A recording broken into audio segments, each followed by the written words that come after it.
Okay, really quickly is we're going to fit the heavy duty gooseneck. There are 4 angles in the heavy duty gooseneck. Because I'm going high, I'm taking the 110 degrees.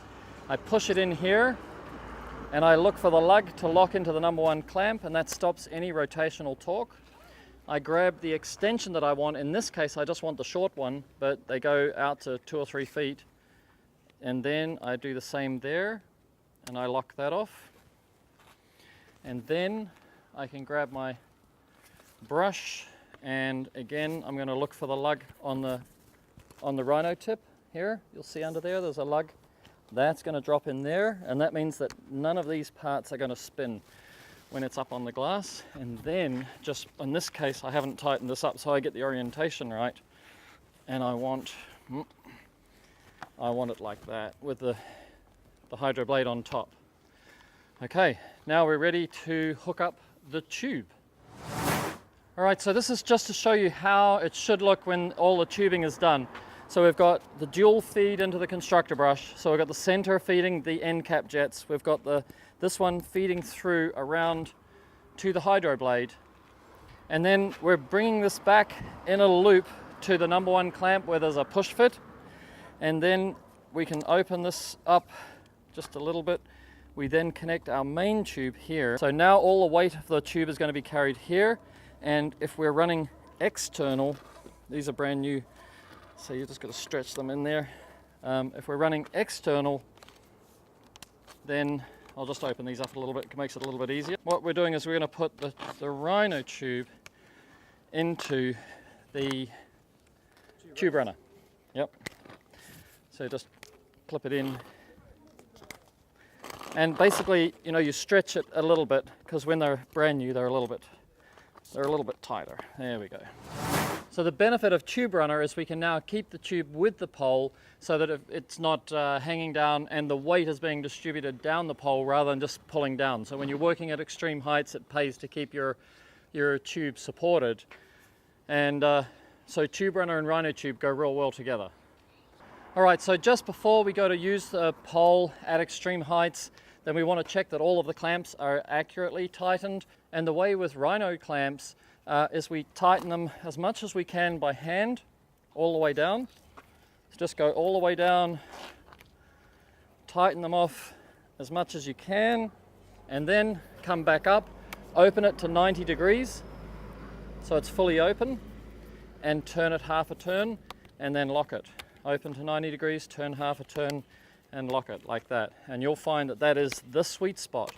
That means that these clamps will not twist. If you over tighten it, then you'll end up with a bent bolt, and then the clamp will possibly not grip so tightly. So that's it, setting up your rhino clamps for working at heights.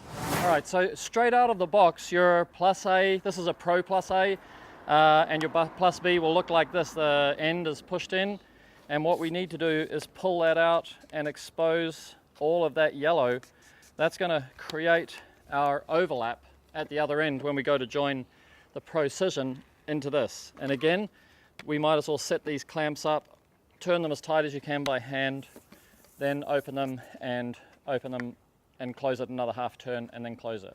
So I'll set up the plus A and the plus B now so that they're ready that tight as I can by hand, open to 90 degrees, turn half a turn, close it, boom. Ready to rock and roll. Going to add these in now. So this is a Reach It Precision. It's a 40-foot master pole, and today we're going up to 65 feet, so we're going to be adding the plus A and plus B extensions. And what you'll see with all of the Reach It poles is that they change colors where you're going to add the extensions. So the pole is going to pull apart here, and we're going to add plus A, and the pole is going to pull apart here, and we're going to add plus B. So that's what I'm going to do. In preparation for that, I'm actually going to do that now, is put that here, and I'm going to take the pole apart here so that I'm ready to add plus A and plus B. All right, so now we're going to extend our Precision up as high as we can. Just remember, section 1 can pull out, so when you see the yellow, you're going to avoid that and lock it down. And then here we go. So that's section 2, and this is section 3. So then we need to add a plus A. Plus A, enter stage left. Open that lever properly. Slide that in till you've got the overlap. I'm good here, I can use that as reinforcement. I can use the edge of the building. In this case, we've got a frame, so we can use that to stabilize and lean into that. Now I've added the tube runner there, connect rhino tube into tube runner. And now we're going to extend the plus A down. And we're going to need, this is sections 4 and 5 of the precision, rhino tube to tube runner.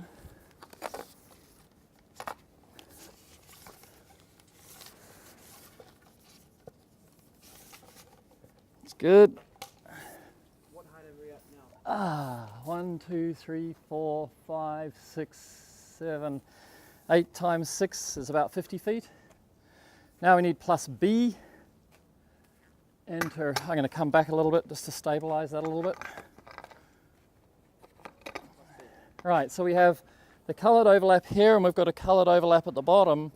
And what we're doing is we're pushing this in until it touches. And that means that we've got an overlap in here and that keeps the rigidity in the pole. If you don't have an overlap in here, you'll break the clamp because it's not designed to carry the flex, yeah? All right, so that's plus B.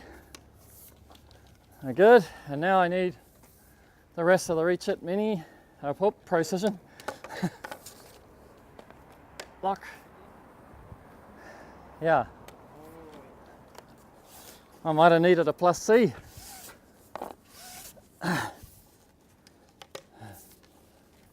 I can do it. That's a pretty big brush up there. Yeah, I got a 20-inch brush, so I've got lateral stability, right? So I've got lateral stability, and I've also got, and I can also clean a lot of windows with every stroke. All right, so let's get some water going.